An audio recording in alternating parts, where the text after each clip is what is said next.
Today, we're going to tackle one of history's darkest chapters, and it all centers on one man, Adolf Hitler. But really, this story isn't just about him. It's about how an entire nation, a modern nation, was led into an abyss. And it's a chilling reminder of just how fragile our own world can be.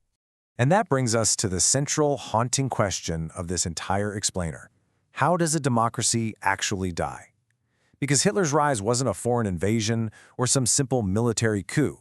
No, it was the systematic dismantling of a democracy from the inside, using the very tools of that democracy to tear it all down. So how did it happen? Well, the thing is, Hitler's ascent to power wasn't inevitable. Not by a long shot. It was born from a perfect storm of national crisis and his terrifying ability to exploit every bit of it. To get it, you have to picture Germany in the 1920s. The nation was on its knees. Defeat in World War I didn't just leave behind economic ruin and massive unemployment. It left this deep collective scar on the national psyche. And the Treaty of Versailles? That was seen as a profound humiliation, creating this powerful, simmering resentment that was just waiting for a voice. And this contrast you see here, this is absolutely key. On one side, you have the total chaos of a nation in despair. And then, into this mess, steps in the Nazi Party. And they offer this dangerously simple vision: a return to glory, a strong leader who will fix everything, and, crucially, scapegoats to blame for all the problems. They expertly weaponized people's pain and fear and turned it directly into support for their authoritarian agenda. The speed at which it all collapsed is just staggering. The Great Depression in 1929 was like pouring gasoline on an open flame. In just 4 years, Hitler goes from being this radical fringe voice to the Chancellor of Germany. Then a few key events just accelerate the fall. The Reichstag fire is used as the perfect excuse to crush civil rights, and then the Enabling Act basically hands him absolute power. And just like that, in a little over a year, German democracy was dead. So, once in power, the regime didn't just govern. It began to build what you can only describe as a machinery of evil, institutionalizing hatred and terror on an industrial scale. 6 million. Let that number just sink in for a second. That's the number of Jewish people who were systematically murdered by the Nazi regime and its collaborators. It's not just a statistic. It represents millions of individual lives, families, loves, dreams, entire communities that were deliberately and methodically erased. The Holocaust was a state-run project. This wasn't random violence. It was a calculated, bureaucratic genocide. The government's entire infrastructure, from its laws to its transportation systems, was repurposed to carry out mass murder.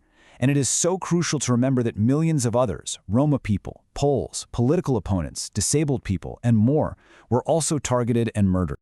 You know, this horror didn't happen overnight. It escalated in these deliberate, terrifying stages. First, they used laws, the Nuremberg laws, to dehumanize Jewish people, to isolate them and strip them of their rights. Then, they normalized violence with state-sanctioned attacks like Kristallnacht. And finally, they built the death camps to carry out the so-called final solution. It was a methodical, terrifying descent into total genocide. Now, to carry out these atrocities and to wage a world war, Hitler had to forge a totalitarian state, a state where the Nazi Party had absolute, total control over every single aspect of German life. So how do you get that kind of total control? Well, you eliminate every possible source of opposition. Rival political parties, banned. Independent unions, dissolved. They created a culture of constant fear through mass surveillance. Dissent wasn't tolerated. It was crushed with state terror. The message was crystal clear: conform or be destroyed. This wasn't just about political power. It was about controlling the minds and souls of an entire population.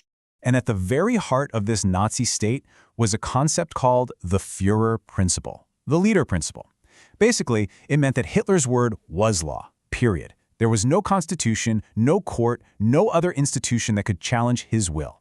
This absolute personality cult was the ideological engine that drove the entire system, demanding total, unquestioning obedience. You know, we often hear about Germany's supposed economic recovery under the Nazis, but let's be clear, it was a mirage. The economy wasn't built on sustainable growth. It was built for one thing: war. It ran on massive military spending, the brutal exploitation of forced labor, and just looting the resources from every single country Germany conquered. It was an economy of theft and destruction. The Third Reich finally collapsed in 1945, but the legacy of its horror, wow, it continues to shape our world in really profound ways, serving as a permanent, chilling warning.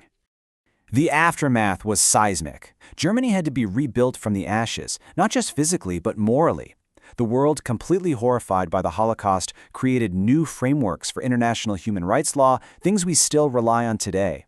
And for all of us, Nazi Germany became the ultimate, terrifying example of where unchecked authoritarianism and the politics of hatred can lead. And this, right here, is perhaps the most crucial takeaway. This history isn't just a dusty record of the past. It's an active, living warning for the present.